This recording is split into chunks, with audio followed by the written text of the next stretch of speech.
asalaamaaleykum téléspectateurs yi safoo seetaan G5 TV tey yéen ngi seen émission coup de cœur ak coup de gueule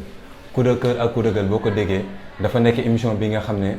day wax ci social ci politique ak lépp loo xam ne day dox ci développement communautaire ak ci li nga xam ne mooy social. tey nag dañoo ñëw fii ci Kër Massar seet si ki nga xam ne moom mooy Mara Dieng Mara Dieng nekk benn acteur de développement fii ci Kër Massar ci loolu dañ koy bàyyi mu nuyoo bu ko defee ñu wëreel waxtaan bi incha allah asalaamaaleykum Mara. waaw maaleykum salaam gars yi maa leen di nuyu G5 maa leen nuyu maa ngi rafetlu tamit ñëw bi ngeen ñëw seet si ma di wax ni man la Mara Dieng président ASC Mbooloo président du mouvement Jug Jot Na. waaw Mara Dieng tey moom dañu am contact ak mbégte day ak yow waxtaan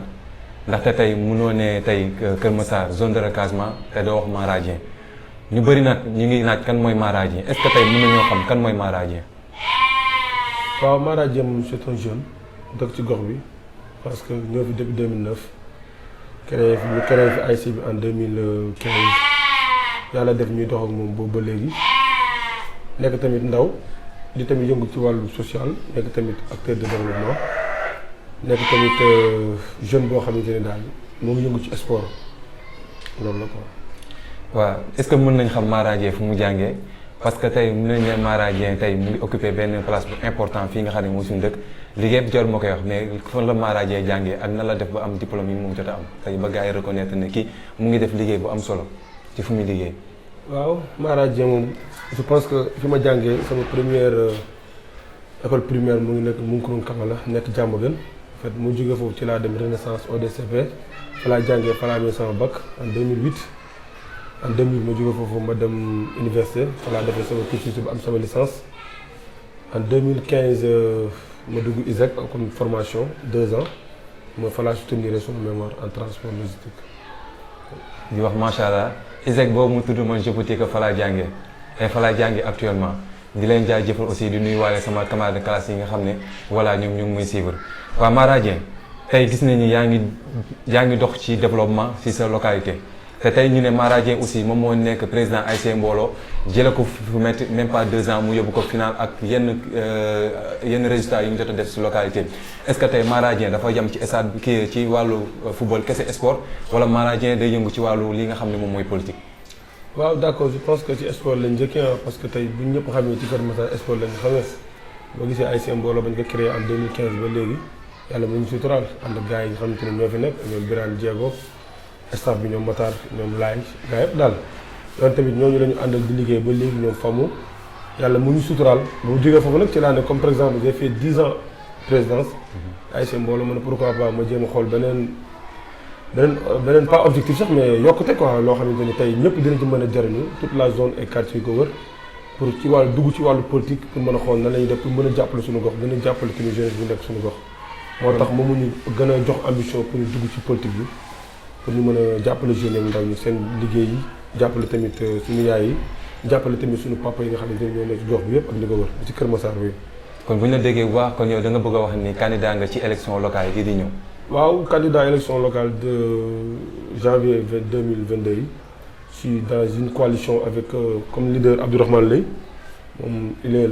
moom mooy tête de liste majoritaire man maay tête de liste proportionnelle nga xamante ni war nañ mën a préparer suñu campagne d'ici quelque temps. léegi ci loolu lan lañ mën a xaar ci Mara Dieng ci li nga xam ne moom mooy ambition politique bi mu nar fii ci Kër Massar. waaw en fait xam nga ñun moom ay jeunes lañ boo dee xool tey suñu ambition mooy que dañoo gis ni à Kër Massar li ci marché bëriwul. problème yi bëri na en plus tamit jeunesse bi am nañu problème bu bëree bëri pour insérer ci fi nga xamante ni fa la ñuy jëlee ay décisions muy ku su mel ni fu mel ni ci municipalité bi boo xoolee pendant des années depuis 25 ans sont les mêmes têtes qui dirigent la commune. boo xoolee en 94 ba ñuy en 96 si je me trompe pas ou 94 ba ñu érigé Kër Massar en départ en commune boobu ba léegi da ngay gis ni paa yi dem ñoom ñoo ñëwaat paa yi dem ñoom ñëwaat ba ci Moustapha Mbengue ñëw na ñu yaakaar ne ñun la jeunesse de Kër Massar une jeunesse très intelligente war nañoo mën a taxaw dëggal seen bopp pour mën a defar seen i gox parce que gis nañ ni manquement yi bari na ak Kër Massar te Kër Massar comme il tend vers un département. il est bon que la jeunesse sincère pour mën a bokk ci ñiy diriger suba quoi loolu moo ñu excité pour ñu mën a dugg ci politique. gis nañ coalition bi nga xam ne moom nga tudd léegi bi Abdourahmane lay jiite ñuy gis ni nekk na coalition bi nga xam ne tey ñi bàyyi nañ ko xel te tey boo ne jeunesse Kër Massar yëpp ñu ngi suivre ki nga xam ne Abdourahmane lay moom aussi je peux dire que def na ay réalisations yu baax au niveau national ci ay jotee projet yi nga xam ne tey def na ko fii nga xam ne mooy Sénégal léegi ci loolu est-ce que mën nañ yaakaar ni coalition boobu tey mën na peser lourd fii ci Kër Massar te Kër Massar tey gis nañu ki nga xam ne Moustapha Meng gis nañ ki nga xam ne mooy Assome Diatta gis nga ki nga xam ne moom mooy Moustapha Top mi nga xam ne moom mooy Omar Top def ñu tudd ñu seen tour pour defal leen promotion mais jusque dañoo tudd seen tour c'est parce que ñooñu nga fas yéene jàkkaarloo est-ce que ñooñu tey am nga si ñoom am nga si yow confiance bi mu mën ne war nga leen mën a nangu lii nga xam ne ñoom ngay xëccoo ak ñoom. waaw au fait ñun moom la coalition liggéey Kër Massar bi nga xamante ni le président le maire Abdourahmane Lay moom moo ko dirigé ñu koy ñaanal di ko tamit nuyu de passage muy quelqu'un boo xamante ni la jeunesse de Kër Massar a besoin d'Abdourahmane Lay parce que Abdourahmane Lay il suffit qu'il parle tu vois que ni ñii la Kër Massar soxla vu ses projets gis tamit li nga xamante ni moo ne ci bopp bi ci ay ambition li nga xamante ni moo ne ci bopp bi ci xam-xam bi nga xamante ni tey bu ko tegee dans la commune de Kër Massar dinañ mën a Kër Massar dana mën a am xar kanam bi nga xamante ni moom la doon dund pour ma noonu la coalition c'est une très forte coalition am nañ yaakaar fañ jëm danañ fa am ndam parce que coalition liggéey Kër Massar c'est une coalition boo xam dafa boole mouvement yu bari te dañu préparer pour jàkkaarloog ñi nga xamante ni ñoo nekk fii pour ñu mën a dem accéder à la mairie de Kër Massar non. gis nañ ni ba ñuy demee ci fii nga xam ne mooy préfecture bu Kër Massar doon déposer li nga xam ne mooy liste yi am na ay listes yi nga xam ne lañ leen jot a rejeté est-ce que yéen da ngeen a bokk ci listes yi ñu rejeté wala yéen seen listes yi jot nañ ko jël. waaw ñun moom ñoo ngi sant yàlla déposé nañ je pense que bañ waree déposé nañ à temps le travail qu'on avait abouti avant les dépôts je pense que c'était formidable parce que c'était un travail d'équipe parce que xaaruñu ba bis ba rek ñu dañuy dem pour buruxloo bien vrai que ba ñuy dem à minuit lañ fa yegg avant minuit sax yegg nañ ñoo ngi fa yegg ay presque 22 heures et quelques ba ñu ñëwee daal gis nañ ni nit ñi ñoo nañ déposé mais je ne vois pas que ni rejet war na am suñu liste ñun parce que nous on a bien fait notre liste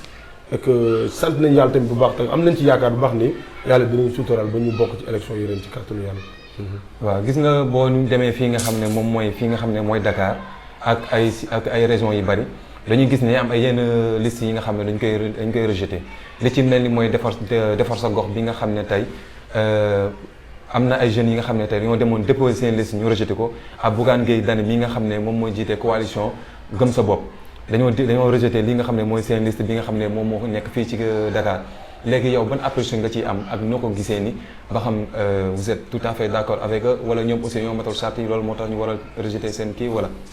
waaw xam nga tey je salue li nga xamante ne mooy engagement de la jeunesse tey jeunesse bi dañoo jug ci élection locale yi parce que nalawatuñu ko boo xoolee y a des maires jeunes yi nga xamante ne ren nan lañ ko gis parce que nous on a l'habitude boo nekkul mag rek duñ la fal te loolu dafa war a jeex la jeunesse d'aujourd'hui ñoo war a gérer li nga xamante ni mooy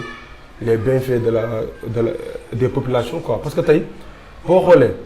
la majeure partie des Sénégalais jeunes yi ñoom ñoo ci gën a bari kon ñoom ñoo war di décider ñoo war di gérer comprendre nga tey liste yi nga xamante ni région na leen peut-être loolu domaine sous préfecture la ñun li ñu ci mën a xam mooy déposer na suñu liste te man li ma xalaat ne ku xamante ni sa liste matul wala am na ay problème ci nekk dañ lay rejeter te nag bu fekkee dañ lay rejeter dañ la woo mais nag bu fekkee dañ lay rejeter avant ñu la rejeter dina am lu ñu la woo wax la ko ne la kat lii nga xamante ni moom nga joxe moom nga teg am na lu ci manqué lii demal nga changé ko bu fekkee ne gis nañu lii y a un problème de changement ci loolu dañ lay rejeter mais man ñi ma gis ñu bari ay problème yu ndaw la yoo xam ne dañ naan la demal boo demee nga changé li après nga indi ñëw déposé ñu validé la ko. mais dañoo gis ni comme defar sa gox bi nga xam ne ñoom problème logo lañ leen rejeté parce que dañoo ne ñoom dañoo sàcc li nga xam ne mooy couleur APR mais boo xoolee boo xool ni couleur bi c'est dafa mel ni li nga xam ne mooy rouge bordeaux ak leneen li nga xam ne mooy jaune or léegi est-ce que ressemblance boobu nga xam ne ñu ngi koy jiim li nga xam ne mooy defar sa gox au détriment de APR bi nga xam ne moom mooy Benno Bokk Yaakaar est-ce que loolu war na nekk benn logique bi nga xam ne ñooñu war nañu rejeter seen liste. waaw d'accord xam nga tamit man li ma xam mooy que ay charte la tey lépp loo xamante ni état bi génn na ko rek comme mu ci wàllu fichier électoral bi lépp ay charte la rek bu fekkee dañu am ci problème dañ naan ci problème logo bi fii boo fi respecté wul charte yi yoon day daan sa kaw je pense yoon dina def ko le problème que se pose entre Bougane nag je ne sais pas parce que dégg naa ñu ne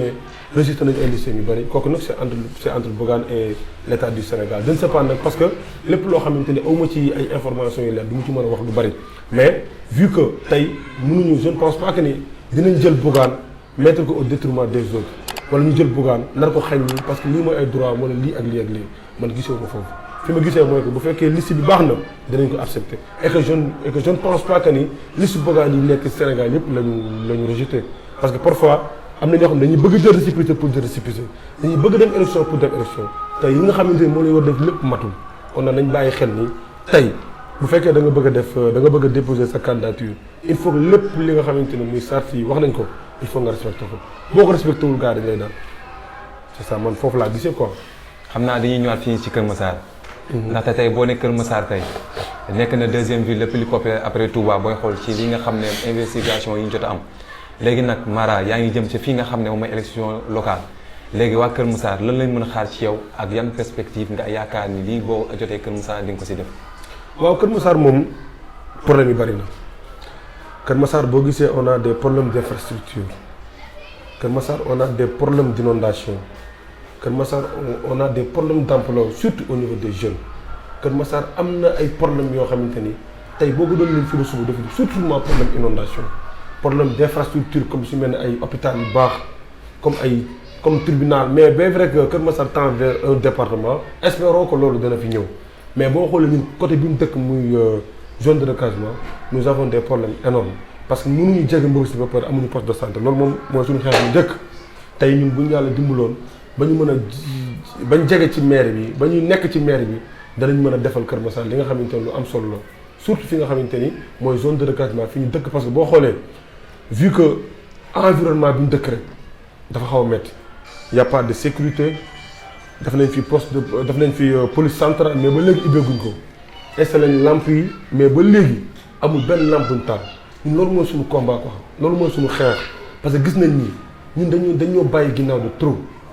balaa moo gën a métti rek ñu ne nañu mujjee zone de recasement mais ñun jeune en tant que jeune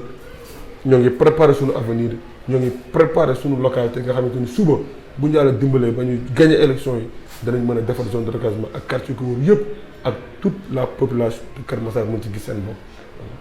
waaw macha allah yaakaar naa ne leer bi am na solo di leen xamal ni booba léegi aussi yéen a ngi seen émission bi nga xam ne mooy coup de cœur ak coup de gueule comme ni ngeen koy waxee saa su ne